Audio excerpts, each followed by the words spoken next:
جو فوق حادثہ میں. وقد ورد ذلك فی ذلك الاخبار، اور قیاس کی حجت میں احادیث بھی موجود ہے، آثار بھی موجود ہے. حضور صلی اللہ علیہ وسلم نے معاذ ابن جبل رضی اللہ تعالی عنہ سے فرمایا تھا جب اس کو بھیجا تھا یمن کی طرف کہ بما تقضی یا معاذ، کس چیز سے فیصلہ کرو گے؟ اس نے کہا اللہ کی کتاب سے. تو نمبر 1 قرآن آیا. قال حضور نے فرمایا فإن لم تجد، اگر قرآن میں حکم نہ ہو، قال بسنت رسول اللہ صلی اللہ علیہ وسلم، رسول اللہ صلی اللہ علیہ وسلم کی سنت سے. معلوم ہو دوسرا درجہ سنت کا ہے. قال حضور علیہ السلام نے فرمایا فإن لم تجد قال اجتهد برأيي. اب تیسرا درجہ قیاس کا آیا. فصوبہ، حضور نے اس کو حق ظاہر کیا.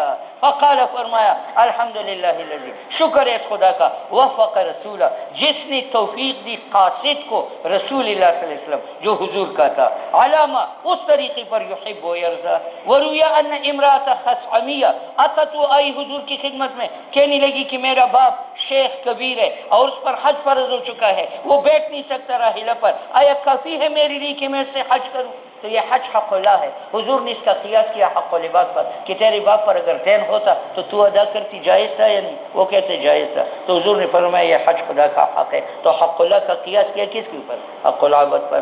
قال علیہ السلام ارأیتی، تو مجھے خبر دے، لو کان علی ابی کے دینون، اگر تیرے باپ پر قرض ہوتا، فقضیتی، یہ تو ادا کرتی، اما کان یجزئ کی، وہ تم سے کافی ہوتا؟ فقالت بلا. وقال علیہ السلام فدین اللہ احق و اولا. تو حضور نے ملحق کیا حج فی حق شیخ الفانی فی بالحقوق المالیت، اور اشارہ کیا علت مؤثرہ فی الجواز کو، وهو القضاء وهذا هو القياس. تیسری دلیل وروى ابن الصباغ وهو من سادات اصحاب الشافعي في كتاب المسمى بالشامل عن قيس بن طلق بن علي انه قال جاء رجل، ایک آدمی آیا حضور کی خدمت میں، کأنہ بدوی، وہ دیہاتی تھا، کہنے لگے یا نبی اللہ ما تری فی مس الرجل ذکرہ، تمہارا کیا خیال ہے اگر آدمی شرمگاہ کو ہاتھ لگائے وضو کے بعد؟ فرمایا حل ہوا الا بزغۃ منک. تو حضور نے بزغہ کو مقیس لے بنایا اور ذکر کو مقیس بنایا. علت جامعہ کونہما عضوان، حکم عدم نقض الوضو. تو دیکھ حضور نے یہاں قیاس کیا ذکر کا باقی اعضاء پر.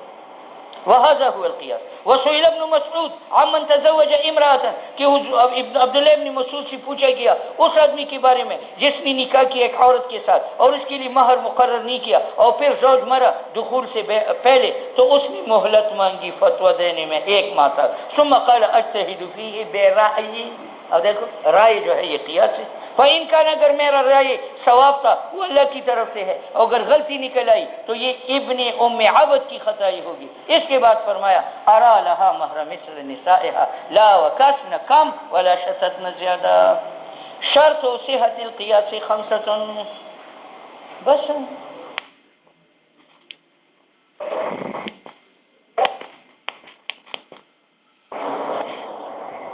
صحت قیاس کی جو شرائط ہے وہ 5 ہیں. پہلی شرط یہ ہے اللہ یکون فی مقابلۃ النص، کہ قیاس نص کے مقابل میں نہ ہو. اگر ایک قیاس ایسا ہو جو نص کے خلاف ہو وہ مردود ہے. والثانی، دوسری شرط یہ اللہ یتضمن تغییر حکم من احکام النص، کہ قیاس کرنے سے نص کے حکم میں تغییر نہ ہو. نص کے حکم میں اگر تغییر ہو تو وہ قابل اعتبار نہیں. تیسری شرط یہ ہے اللہ یکون الحکم المعدی حکما لا یعقل معنی، کہ جس حکم کو ہم مقیس لیسی مقیس کی طرف متعدی کرتے ہیں وہ غیر معقول نہ ہو. اگر غیر مدرک بالعقل ہو تو اس کی تعدیت جائز نہیں ہے. اللہ یکون المعدی، کہ جس کو متعدی کیا جاتا ہے مقیس لیسی مقیس کی طرف وہ نہ ہو ایک حکم لا یعقل معنی کی کا ادراک بالعقل ممکن نہ ہو. چوتھی شرط یہ ہے کہ ان یقع تعلیل لحکم شرعی، کہ قیاس میں حکم شرعی کا اثبات ہو، لا لامر لغوی، اسم کا اثبات نہ ہو. مثال سب کی آ رہی. 5ویں شرط یہ ہے اللہ یکون الفرع منصوص علیہ، کہ فرع کے اندر نص نہ ہو خلاف قیاس. اب پہلی شرط یہ ہے کہ قیاس مقابل نص کا نہ ہو، مقابل نص کا نہ ہو. مثالہ، مثال قیاس کا فی مقابلت النص فیما حکیہ ان الحسن بن زیاد سئل عن القحقحة فی الصلاة فقال انتقضت الطہارة بها نقال السائل لو قذف محسنة في الصلاة لا ينتقض بها الوضوء مع ان قذف المحسنة اعظم جنایہ۔ محمد ابن زیاد سے پوچھا گیا کہ نماز ذات السجود و رکوع میں اگر انسان قہقہہ کرے تو وضو ٹوٹ جاتا ہے؟ اس نے کہا ٹوٹ جاتا ہے، کیونکہ حدیث میں ہے الا من ضحک منکم قہقہۃ فلینصرف ولیتوضا۔ تو سائل نے سوال کیا کہ پھر چاہیے کہ نماز کے دوران انسان کسی عورت پر کو گالی دے دے تو اس کا بھی وضو ٹوٹ جاتا ہے، کیونکہ ہنسنا اتنا گناہ نہیں ہے جتنا پاک دامن کو گالی دینا گناہ ہے۔ تو اس نے قیاس کیا قہقہے کا کس کے اوپر؟ شتم کے اوپر، لیکن یہ قیاس مخالف نص کا ہے۔ قیاس سے معلوم ہوتا ہے کہ قہقہہ ناقض نہیں ہے للوضو، مگر نص نے بتایا ہے کہ ناقض ہے۔ الا من ضحک منکم قہقہہ فلینصرف ولیتوضا۔ سئل عن القہقہۃ فی الصلاۃ فقال محمد حسن ابن زیاد نے کہا انتقض الطہارۃ، وضو ٹوٹ جاتا ہے بے حکم النص۔ تو سائل نے کہا اگر انسان الزام لگائے ایک محسنہ پر نماز میں لا ينتقض به الوضوء، حالانکہ قذف محسنہ کا اعظم ہے باعتبار گناہ کے، فكيف ينتقض بالقہقہہ او وہی قہقہہ دونہ، قذف سے جو ہے قذف محسنہ سے کم ہے۔ تو دیکھو یہ قیاس ہے، اس سے معلوم ہوتا ہے قہقہہ ناقض للوضوء نہیں ہے، لیکن یہ قیاس مقابل کس کا ہے؟ نص کا۔ فہذا قیاس فی مقابلت النص، نص کون سا ہے؟ حدیث عربی کا، الذی وہ عربی فی عینہ سوء، جس کی نظر کم تھی اور وہ گڑے میں گرا صحابہ نے ہنسا تو حضور نے فرمایا من ضحک منکم قہقہہ فلینصرف ولیتوضا۔ وكذلك اذا قلنا جاز حج المرأة مع المحرم فيجوز مع الامینات كان هذا قياسا بمقابلة الناس۔ دیکھو بھائی یہ مسئلہ ہے کہ عورت اپنے محرم کے ساتھ حج پر جا سکتی، کیوں؟ محرم سے زنا کا خطرہ نہیں ہے۔ تو امام شافعی فرماتے ہیں کہ ایک عورت دوسری عورتوں کے ساتھ بھی جا سکتی ہے، کیونکہ عورت سے عورت کے متعلق خطرہ وسیع کا نہیں ہے۔ ہم کہتے ہیں کہ یہ جو تم نے قیاس کیا کس کا؟ عورتوں کا محرم کے اوپر، یہ قیاس ہے نص کے مقابلے میں۔ وہ تو نص سے ثابت ہے کہ کسی مسلمان عورت کے لیے جائز نہیں ہے کہ 3 دن کا سفر کرے الا مع زوج اور محرم، لیکن یہ تو نہیں کہا الا مع امینات ان کے ساتھ عورتیں ہوں، یہ نہیں فرمایا۔ تو یہ تم نے قیاس کیا نص کے مقابلے میں۔ وکذالک قلنا، جائز ہے حج عورت کا محرم کے ساتھ، تو امام شافعی کہتے ہیں جائز ہے مع الامینات عورتوں کے ساتھ بھی، تو یہ قیاس ہے بمقابلۃ النص، وهو قول علیہ السلام لا يحل لامرأة، حلال نہیں ہے اس عورت کے لیے جس کا ایمان ہو اللہ اور یوم آخرت پر، حلال نہیں ہے کہ وہ سفر کرے زیادہ 3 دن اور راتوں سے الا ومعها ابوها او زوجها او ذو رحم محرم منها۔ ومثال الثانی، مثال ثانی کا کیا ہے کہ قیاس سے نص کے حکم میں تغییر آ جائے، وہ قیاس معتبر نہیں۔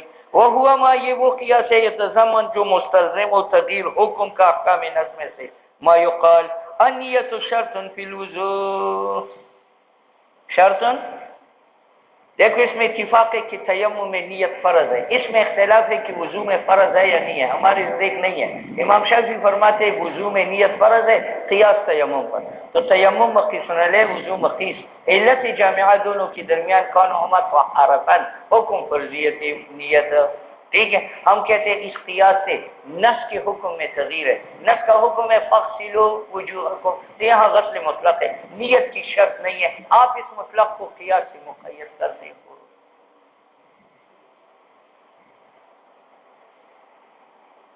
ما یقال نیت شرط ہے وضو میں، قیاس علی التیمم، فإن هذا، یہ قیاس موجب ہے تغییر آیت وضو کا، اور کیسی تغییر پیدا کرتا ہے؟ من الاطلاق الی التقیید، وہ مطلق ہے نیت سے تم نے مقید کیا۔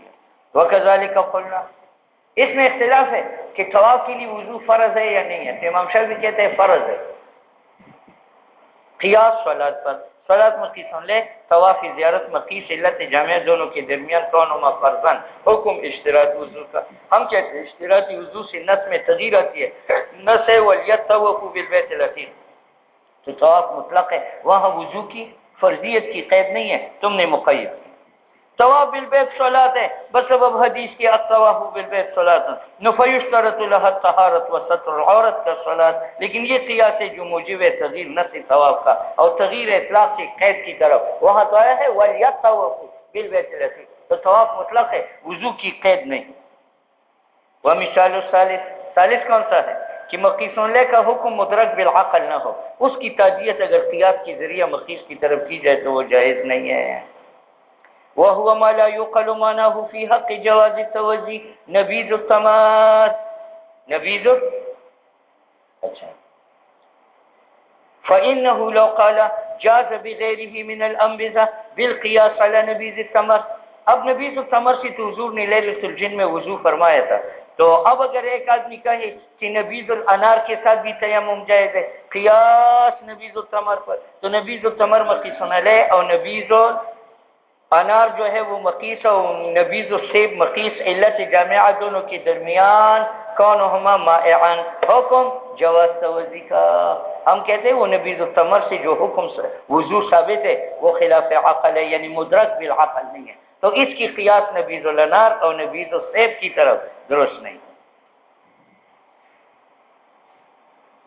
او قال لو شج في صلاته او احتلم يبني على صلاته بالقياس اذا ما سبقه الحدث لا يصح، دیکھو بھائی اس میں اتفاق ہے، اس میں اتفاق ہے کہ ایک آدمی نماز پڑھ رہا ہے، 2 رکعت پڑھ چکا ہے، 2 باقی ہے، کس کی ہوا نکل گئی، تو اس میں اتفاق ہے کہ جا کر وضو کرے اور جو نماز پڑھ چکے وہ صحیح ہے، بقایا جو ہے وہ پورا کرے، 2 رکعت پڑھی ٹھیک ہے۔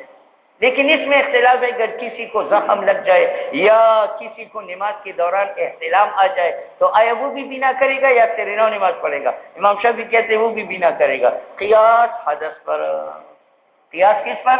حدث۔ ہم کہتے ہیں کہ وہاں جو ہوا نکل گئی اور پھر بھی شریعت نے حکم بنا علی الصلاۃ کا کیا، یہ حکم ہے خلاف قیاس، یعنی مدرک بالعقل نہیں ہے، تو اس کا قیاس جو ہے اور اس کی تعدیت کس کی طرف، محتلم کی طرف یا مشجوج کی طرف، یہ غلط ہے۔ لو شج فی صلاتی، ایک آدمی کو زخم لگایا جاتا ہے نماز میں یا احتلام آتا ہے تو امام شافعی کہتے ہیں یہ بنا علی صلاۃ کرے گا، قیاس علی ما سبق الحدث، تو یہ صحیح نہیں ہے کیونکہ حکم اصل میں جو حدث ہے لم یقل مانا ہو، تو محال اس کی تعدیت الی الفرع مشجوج و محتلم کی طرف۔ وبمثل هذا قال اصحاب الشافعی قلتان نجستان اذا اجتمعتا صارتا طاهرتين فاذا افترقتا بقيتا على الطهارة بالقياس على ما اذا وقعت النجاسة بالقلتين، 2 مٹکے پانی کا ہو، امام شافعی کہتے ہیں یہ کثیر ہے، اس میں نجاست پڑ جائے تو وہ نجس نہیں ہے، تو امام شافعی اس پر قیاس کرتے ہیں، ایک مٹکا یہاں ہے کہ یہاں ہے، اس میں بھی نجاست پڑی یہ بھی پڑی، تو یہ اکیلا قلتین سے کم ہے، یہ بھی کم ہے، لیکن جب دونوں کا پانی ملا دیں گے تو پاک ہوگا، اور جب ملنے کے بعد پاک ہے تو پھر اپنے اپنے مٹکے میں ڈالو اب بھی پاک ہے، قیاس قلتین پر۔ ہم کہتے ہیں وہ قلتین میں جو عدم نجاست ہے بسبب وقوع پلیتی کے وہ خلاف قیاس ہے۔ قلتان 2 مٹکے ہیں نجس، جب دونوں کا پانی ملایا جائے تو وہ طاہرتان ہوں گے، کیونکہ حدیث میں ہے اذا صار الماء قلتین لم يحمل الخبث، فاذا افترقتا، جب پھر اپنے اپنے مٹکے میں پانی ڈالا جائے نو بقی علی الطہارت، قیاس علی ما اذا وقعت النجاسۃ فی القلتین، ہم کہتے ہیں حکم یعنی طہارت اگر ثابت ہو جائے فی الاصل قلتین میں تو وہ غیر المعقول المعنی ہے۔ مثال الرابع، مثال رابع، رابع یہ ہے کہ تعدیت اسم کا نہ ہو، تعدیت حکم کا، تو اگر اسم کی تعدیت تو وہ قیاس غلط ہے۔ امام شافعی رحمہ اللہ کہتے ہیں نسوار اور سگریٹ یہ خمر ہے، قیاس نبیذ التمر پر، نبیذ التمر مقیس علیہ، نسوار مقیس، علت جمع دونوں کے درمیان کون ہما مسکران، نبیذ التمر خمر ہے تو نسوار بھی خمر ہے۔ ہم کہتے ہیں آپ نے یہاں نبیذ التمر سے انتقال کیا حکم کا نہیں جو حرمت ہے، بلکہ اسم کا جو خمر ہے کہ وہ مخامرت عقل کرتا تھا، دماغ چھپاتا تھا، تو نسوار کو بھی خمر کہا۔ تو آپ نے قیاس کیا تعدیت اسم کے لیے جو خمر ہے، اور قیاس کیا جاتا ہے کس کے لیے؟ تعدیت حکم کے لیے۔ ایک کاف میما حکم، ٹھیک ہے؟ اے میرے مولا کہاں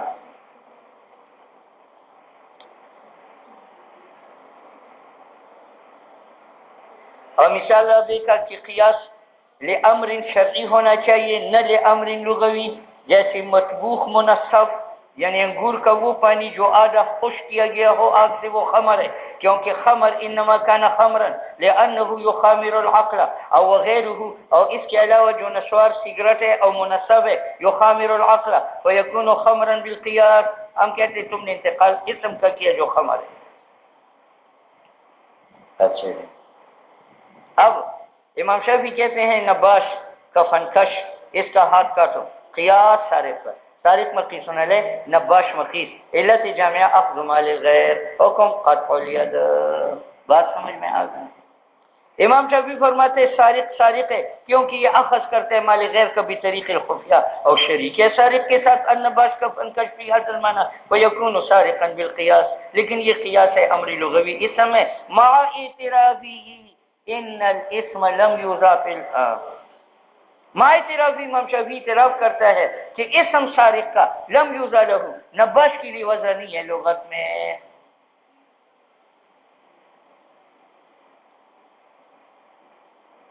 اچھا،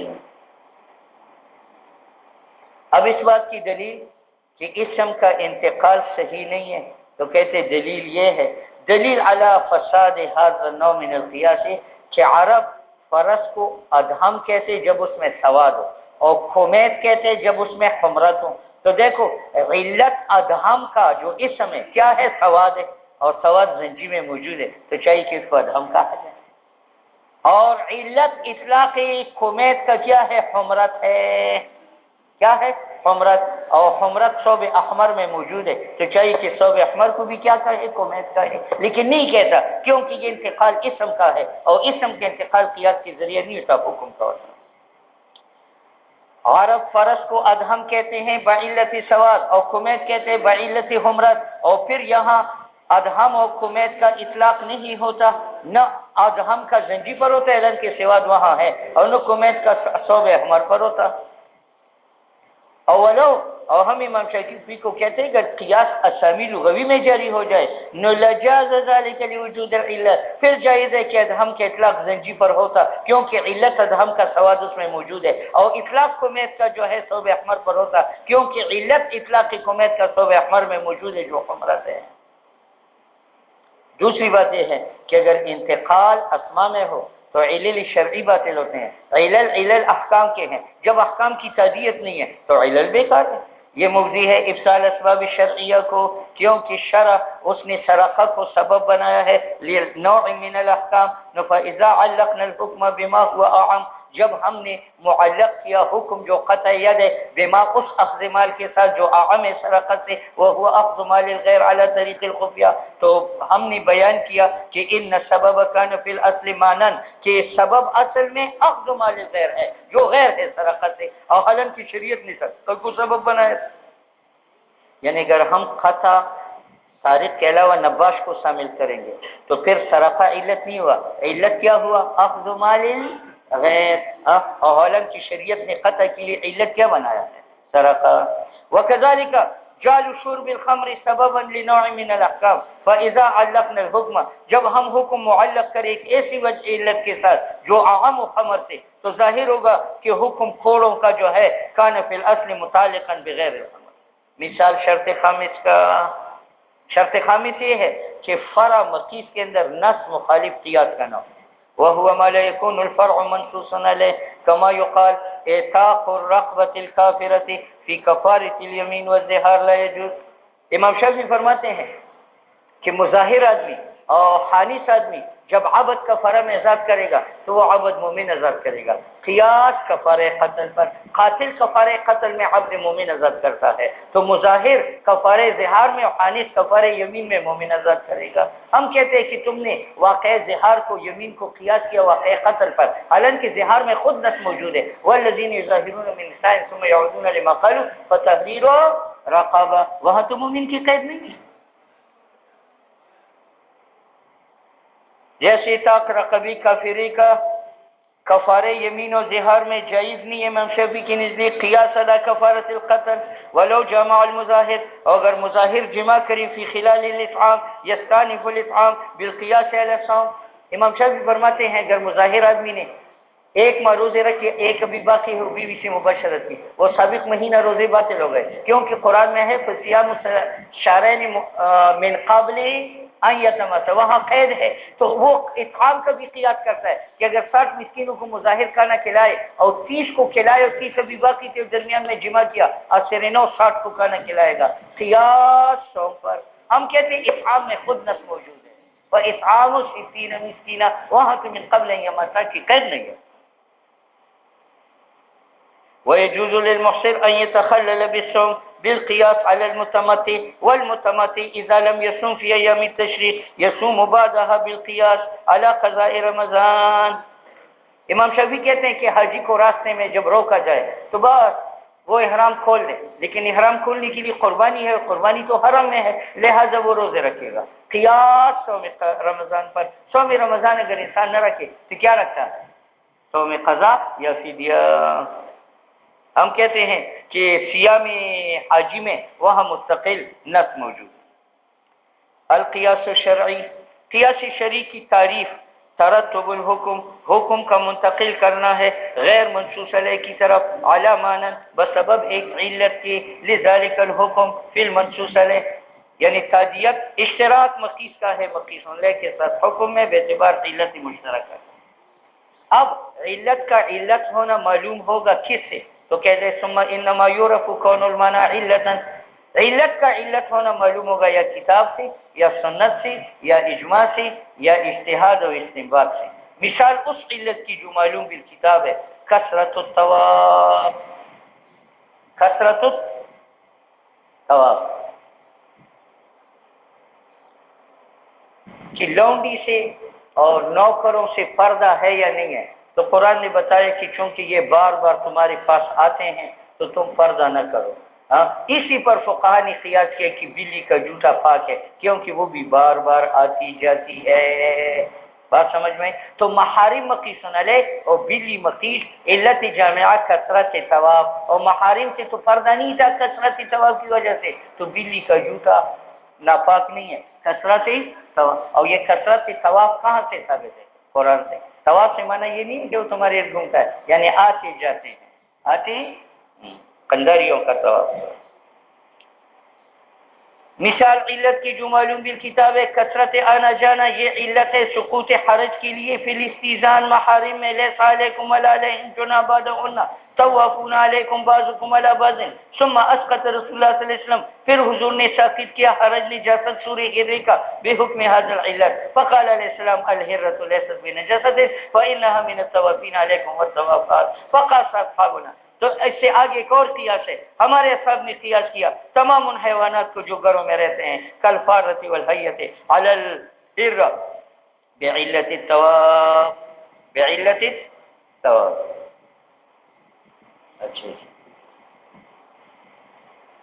وَكَذَلِكَ قَوْلُ تَعَالَى يُرِيدُ اللَّهُ بِكُمُ الْيُسْرَ وَلَا يُرِيدُ بِكُمُ الْعُسْرَ، شریعت نے بیان کیا کہ افطار مریض کے لیے اور مسافر کے لیے رمضان میں اس لیے ہے تاکہ دین آسان ہو اور قادر ہو من تحقیق ما، اس مقاصد پر جس کو ترجیح دی جاتی ہے ان کی نظر میں، من الاتيان بوظیفۃ الوقت او تاخیرہ الی ایام اخر، وباعتبار هذا المعنى قال ابو حنیفہ، مسافر جب نیت کرے ایام رمضان میں واجب اخر کا یقع عن واجب آخر، کیوں؟ وجہ یہ کہ جب رمضان میں مسافر کے لیے افطار کی اجازت ہے، حالانکہ اس میں اصلاح بدن ہے، تو قضاء آخر کا بطریق اولا اجازت ہے، کیونکہ اس میں اصلاح آخرت کی ہے، اور اصلاح آخرت اولا ہے اصلاح بدن سے۔ تو جب اصلاح بدن کے لیے مسافر اور مریض کو چھٹی مل گئی روزہ چھوڑنے کی، تو واجب آخر کے لیے بطریق اولا اجازت ملے گی. لأنه لما ثبت جب مسافر کے لیے ثابت ہو گئی رخصت بما اس کا نہیں پینے کا جو راجح ہے مسئلے بدن کو وہ الافطار فلأن يثبت له تو یہ بات کس کے لیے ثابت ہو جائے ذالک یہ اجازت بما اس قضا کے لیے جو راجح ہے مسئلے دین کو وہ اخراج نفس کا ہے واجب ثابت کے تاوان سے. اولا اور مثال علت کی جو معلوم بالسنت ہے معلوم بالسنت ہے. اچھا سنو بھائی حدیث مبارک میں ہے کہ جو آدمی لیٹ کر سوئے ٹھیک لگا کر سوئے تو اس کا وضو ٹوٹ جاتا ہے کیونکہ اس وقت استرخاء مفاصل کھاتا ہے. تو ہم اس پر قیاس کرتے ہیں کہ جس کو اغما یا بیہوشی آ جائے اس کا وضو ٹوٹ جاتا ہے کیونکہ جو علت وہاں ہے نوم استقاعان و استجعان میں استرخاء مفاصل وہ نشے میں بھی ہے. اس میں اسی وجہ سے نسواری لیٹرین کے دروازے پر نسوار ڈالتے ہیں تاکہ قبض ٹوٹ جائے. ٹھیک ہے ہاں یار نسواری جگہ تو پتہ. اچھا جی اچھا جی مثال اس علت کی جو ثابت بسنت ہے فی قول علیہ الصلوۃ والسلام لیس الوضوء علی من نام قائما وضو نہیں ہے اس پر جو کھڑے یا قائد یا راکع یا ساجد سوئے انما الوضوء علی من نام مستجعا فاذا نام مستجعا استرخت مفاصله اللہ راستہ کھول دیتا ہے. ٹھیک ہے ہاں پھر تبلیغ کی وجہ یہ ٹھیک ہے سر ٹیک لگا کر سوئے اللہ راستہ کھول دی. نجعل استرخاء المفاصل حضور نے استرخاء مفاصل کو علت ٹھہرایا فيتعدى الحكم بهذه العلة الى النوم مستندا ومتكئا الى شيء کہ وہ شے زائل ہو جائے لسقط. وكذلك يتعدى الحكم نقض الوضوء متعدی ہے اسی علت کی وجہ سے اغماء اور سکر کو. وكذلك قول علیہ السلام توضئي وصلي وان قطر الدم على الحسير قطرا حضور نے ایک مستحاضہ کو فرمایا تھا تم وضو کرو نماز پڑھو اگر ٹپکتا ہو خون چھٹائی کے اوپر ٹپکنا فإنه دم عرق انفجر یہاں تک حدیث ہے یہ دم ہے رگ کا جو پھوٹ پڑا ہے.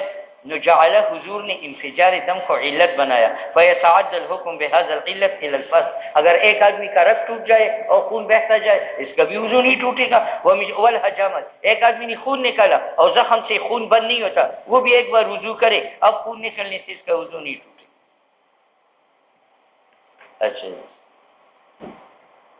ومثال العلة المعلومة بالاجماع دیکھو یہ فضل مولا کا چھوٹا بچہ تھا. نبی علیہ السلام نے فرمایا اس بچے کے مال کا تصرف جو ہے فضل مولا کے ہے. علت کیا ہے اس کا صغر. تو ہم کہتے ہیں کہ جب صغر ولایت اب کے لیے علت ہے علی مال صغیر تو اگر یہ فضل مولا کی بچی ہے اس کی نکاح کی ولایت بھی فضل مولا کو حاصل ہے کیونکہ علت صغر کا وہاں موجود ہے. بچے کے مال کی ولایت باپ کو کیوں ہے کیونکہ وہ صغیر ہے تو بچی کی نکاح کی ولایت بھی اب کو ہے کیونکہ وہ بھی صغیرہ ہے. ٹھیک ہے کوٹی ہاں ہاں ہاں وہ صغیرہ بھی وہ اتنی تھی ہو گیا. اچھا اچھا کوئی نہ الصغر علت صغر علت واسطے تصرف اب کی فی حق صغیر نفیثبت التصرف فی حق صغیرت لوجود العلہ.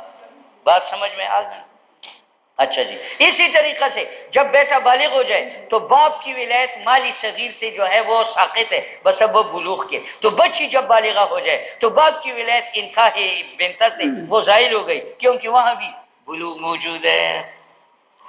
اور بلوغ مع عقل یہ علت زوال تصرف اب کا فی حق الابن فیتعدى الحکم حکم سے مراد ہے زوال ولایت اب کا الى الجاریۃ بهذه العلہ.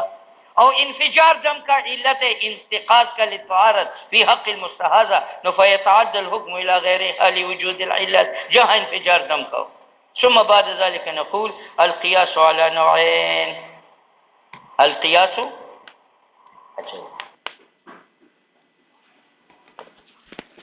سبحان ربك رب العزة عما يصفون وسلام على المرسلين والحمد لله رب العالمين.